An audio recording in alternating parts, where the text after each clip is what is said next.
सोचिए, आप एक नए स्पेसक्राफ्ट पर एक छोटे से मिशन के लिए अंतरिक्ष में जाते हैं और किसी ने सोचा भी नहीं था कि यह सफर पूरी दुनिया के लिए एक ऐसी कहानी बन जाएगा जो सबको बांध कर रख देगी। तो क्या होता है जब स्पेस का एक रूटीन मिशन इंसानियत का एक गहरा सबक बन जाए? और बस यहीं से कहानी शुरू होती है। सुनीता विलियम्स ने खुद बताया कि दुनिया भर में ये खबर फैल गई थी कि वो और उनके साथी एस्ट्रोनॉट धरती से सैकड़ों मील दूर अंतरिक्ष में फंस गए हैं। लेकिन क्या यही पूरी सच्चाई थी? तो चलिए इन हेडलाइन से जरा हटकर देखते हैं, असल में उस स्पेस सूट के अंदर जो इंसान है उसकी कहानी क्या है। एक ऐसी कहानी जो हमें बताती है कि ये सुपर हीरोज भी असल में हम जैसे ही होते हैं। हमारे दिमाग में एस्ट्रोनॉट की इमेज क्या होती है? कोई निडर हीरो, है ना, पढ़ाई में एकदम जीनियस। पर सच ये है, और ये बात खुद सुनीता विलियम्स ने मानी है, कि उन्हें पूरी जिंदगी खुद पर शक रहा है। यहां तक कि कॉलेज की पढ़ाई भी उनके लिए कोई आसान काम नहीं थी। उनके खुद के शब्द सुनिए। मतलब सेल्फ डाउट कोई कमजोरी नहीं है, बल्कि ये एक तरह का सेल्फ एनालिसिस है जो हमें इंसान बनाता है। और ये एक ऐसी फीलिंग है जिससे हम सब कहीं ना कहीं रिलेट कर सकते हैं, है ना? ओके, तो मन की दुनिया से बाहर निकलते हैं और अब बात करते हैं जीरो ग्रेविटी की असलियत की। मतलब स्पेस में रहना असल में होता कैसा है? कुछ बातें काफी अजीब हैं और मजेदार भी। देखिए, स्पेस में लाइव फिल्मों जैसे ग्लैमरस बिल्कुल नहीं होती। जैसे अगर कोई रोता है तो आंसू नीचे नहीं गिरते, वो आंख पर एक पानी की गेंद बनकर चिपक जाते हैं। टॉयलेट यूज करना, वो अपने आप में एक साइंस प्रोजेक्ट है जिसमें ग्रेविटी से कोई हेल्प नहीं मिलती। और हाँ, स्पेस स्टेशन के छोटे से बंद माहौल में हवा के साथ साथ सब कुछ घूमता है। तो ये तो हुई रोजमर्रा की जिंदगी। अब बात करते हैं उस हकीकत की जब चीजें बहुत ज्यादा गलत हो जाती हैं, जब एस्ट्रोनॉट्स को ऐसे खतरों का सामना करना पड़ता है जहां एक छोटी सी गलती का मतलब जान पर बनाना हो सकता है।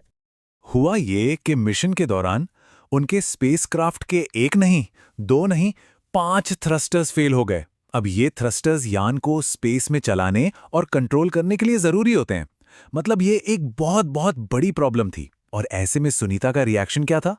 उन्होंने बस शांति से कहा, ये तो कुछ ठीक नहीं लग रहा। सोचिए जरा, ये शांति ये दिखाती है कि उनकी ट्रेनिंग और माइंडसेट किस लेवल का है।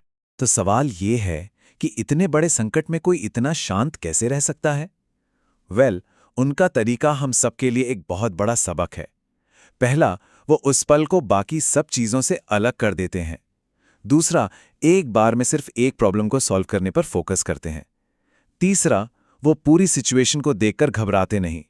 और सबसे जरूरी, वो नीचे धरती पर अपनी टीम पर पूरा भरोसा करते हैं।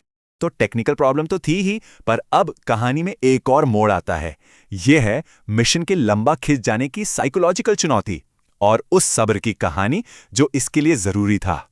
प्लान था सिर्फ 10 दिन का एक टेस्ट मिशन, लेकिन फिर आई प्रॉब्लम्स और ये 10 दिन अनिश्चितता से भरे कई हफ्तों और फिर महीनों में बदल गए। असल में उन्हें लगभग 6 महीने और इंतजार करना पड़ा। ये जो मेंटल चैलेंज था ना, ये किसी भी टेक्निकल प्रॉब्लम से कम नहीं था। और इस इंतजार का सबसे मुश्किल हिस्सा था इमोशनल स्ट्रेस। सुनीता ने खुद कहा, सब्र रखना बहुत मुश्किल होता है, खासकर तब जब हालात आपके कंट्रोल में ही ना हो।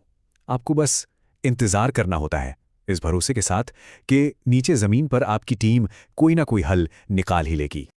और अब हम कहानी के उस हिस्से में आते हैं जहां सबसे बड़ी सीख किसी मशीन या प्रॉब्लम से नहीं मिली, बल्कि उस नजरिए से मिली जो इस पूरे एक्सपीरियंस ने उन्हें दिया। जब वो स्पेस में थी तो उन्हें दुनिया भर से लोगों के मैसेज मिल रहे थे। सब उनकी सलामती के लिए दुआ कर रहे थे। और इसी ने उन्हें उनकी जिंदगी का सबसे बड़ा सबक सिखाया कि असल में लोग अच्छे होते हैं।